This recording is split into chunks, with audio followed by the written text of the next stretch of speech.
నేను కొణిదెల పవన్ కళ్యాణ్ అనే నేను శాసనం ద్వారా నిర్మితమైన భారత రాజ్యాంగం పట్ల నిజమైన విశ్వాసం, విధేయత చూపుతానని,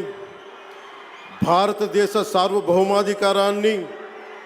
సమగ్రతని కాపాడుతానని,